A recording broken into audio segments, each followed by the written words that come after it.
Dans la vidéo d'aujourd'hui, je vais te donner 10 questions que tu ne dois jamais poser, des questions que tu ne dois pas poser.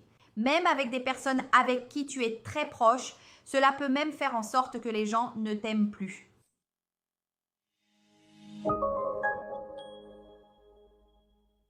Salut, ça va? Bienvenue sur la chaîne Étiquette et Protocole. Je suis Juliana, cofondatrice et professeure spécialiste à l'Institut d'étiquette et de protocole.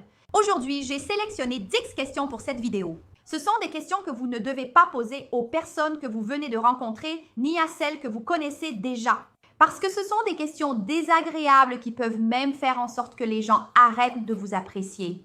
Vous avez sûrement déjà vécu une situation où quelqu'un vous a posé une question qui vous a dérangé ou contrarié. Alors, j'ai décidé de rassembler dans cette vidéo quelles sont ces questions, justement pour que vous puissiez les repérer et éviter de les poser lorsque vous discutez avec quelqu'un. Après tout, ce sont les conversations qui renforcent nos relations. Que ce soit avec des amis, des collègues, dans notre cercle social ou lors de discussions professionnelles. D'ailleurs, ces questions dans le milieu professionnel que je vais vous présenter ont un poids considérable parce que lorsqu'il s'agit de relations au travail, elles sont bien plus superficielles que les relations que vous avez avec des collègues et des amis dans un cadre social. Dans un environnement social, les gens ont un peu plus de tolérance. En revanche, dans le milieu professionnel, l'image que les gens se font de vous peut être détruite en quelques secondes. Alors, allons-y pour que tu répondes aux questions. Première question, quel âge as-tu? Je pense qu'on apprend à répondre à cette question quand on est jeune. Moi-même, ma mère me disait toujours, Juliana, ne demande jamais l'âge de quelqu'un. En effet, il y a des personnes qui n'aiment pas dire quel âge elles ont. Apprenez à votre enfant à ne pas demander l'âge des gens, car les enfants et adolescents posent souvent cette question. Expliquez-lui que c'est intime et que certains n'aiment pas le partager. Si vous venez de rencontrer quelqu'un ou le connaissez depuis un moment sans qu'il vous ait dit son âge, vous avez compris qu'elle ne veut pas révéler son âge? Alors, évitez de demander l'âge des gens. Il y a des personnes qui ont l'habitude de demander l'âge des autres, n'est-ce pas? Deuxième question, vous rencontrez une personne célibataire ou récemment séparée et vous demandez « tu vas te marier » ou bien « tu vas te remarier » ? Les gens ont l'habitude de toujours poser des questions sur sa vie. C'est comme si la vie de la personne dépendait de ça. Chaque fois que tu franchis une étape, par exemple, tu vis ta vie, tu as obtenu ton diplôme, alors tu dois déjà te marier parce que tu as déjà l'âge de te marier. Et il en va de même pour d'autres questions comme « tu es enceinte?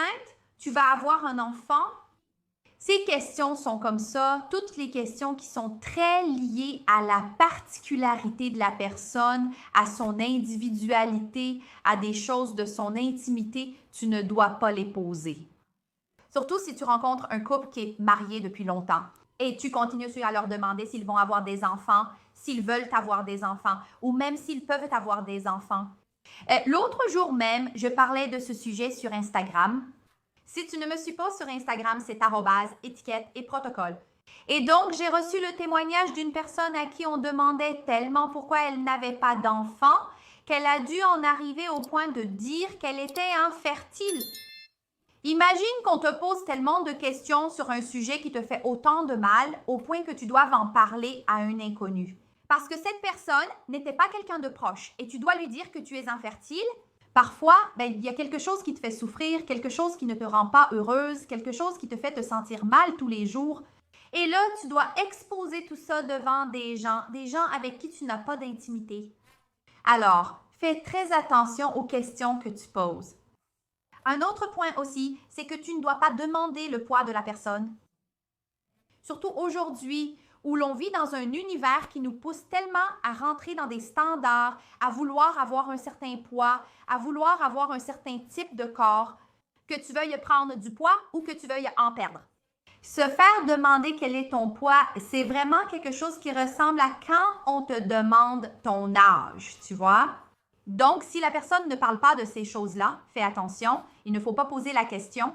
La question dont je vais vous parler maintenant, je la vois tout le temps, c'est quand les gens demandent « Combien tu as payé pour ça? » Ils posent la question. Ils regardent tes boucles d'oreilles et là, ils demandent « Combien tu as payé? C'est cher, c'est pas cher? » Les personnes qui ont l'habitude de toujours ramener l'argent dans les conversations, c'est vraiment désagréable. Ne demande jamais combien la personne a payé pour tel objet, pour tel article, ou même ne fais pas de commentaires à ce sujet. Et en plus du genre, ah, c'est très cher, ou non, je suis sûre que c'est cher. Ça met la personne complètement mal à l'aise. C'est comme si tu mettais vraiment la pression à la personne. Du genre, je ne peux pas utiliser tel objet parce que c'est cher, tu vois. Alors, ne demande pas le prix des choses parce que parfois la personne ne veut pas mentionner la valeur parce que parfois aussi c'était bon marché. Parfois, tu trouves quelque chose de très bon marché, mais la personne ne veut pas en parler. Laisse la personne être à l'aise avec le prix des choses et la quantité d'argent qu'elle dépense. Une autre question aussi liée à l'argent qui est vraiment gênante à entendre, c'est combien tu gagnes? Non, s'il vous plaît, tu ne demandez pas à quelqu'un combien il gagne. Il se peut qu'elle travaille peu, il se peut qu'elle travaille beaucoup, mais ça, c'est à chacun d'interpréter. Tu n'as pas besoin d'être sûr que la personne gagne beaucoup parce qu'elle travaille beaucoup, tu sais? Alors, enlève ça de ta tête, continue simplement avec tes suppositions parce que demander à l'autre combien il gagne, c'est vraiment très indiscret. Une autre question, également très indiscrète, c'est « Tu sais qui je suis? » Sérieusement, tu vas vraiment demander « Tu sais qui je suis? » Non, ne pose pas cette question, s'il te plaît.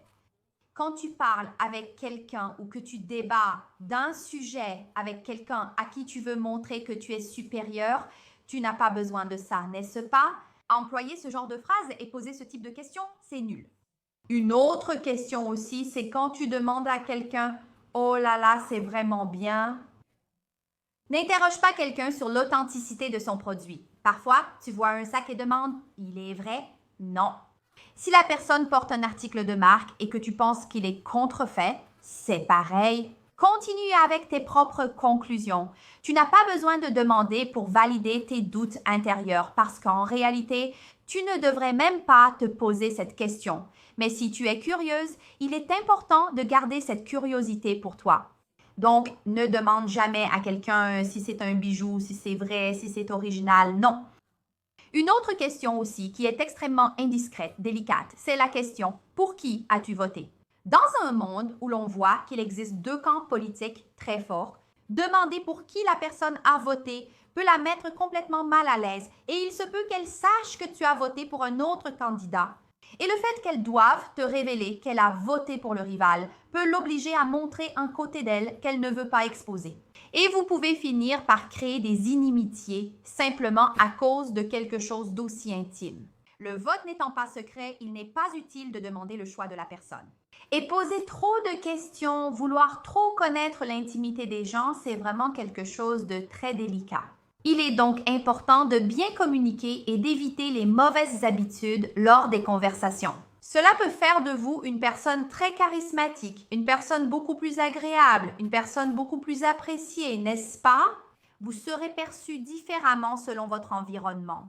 Et pour que vous puissiez toujours maintenir une conversation positive, j'ai réalisé une vidéo avec 15 mauvaises habitudes à éviter pendant une conversation, des erreurs que les gens commettent lors d'un échange. Je vais la laisser ici à côté pour que vous puissiez la regarder juste après cette vidéo. Et si vous voulez une deuxième partie sur les questions inappropriées, dites-le moi dans les commentaires ci-dessous, commentez. Likez la vidéo et je reviens pour la partie 2. Je m'arrête là. Bisous, à bientôt.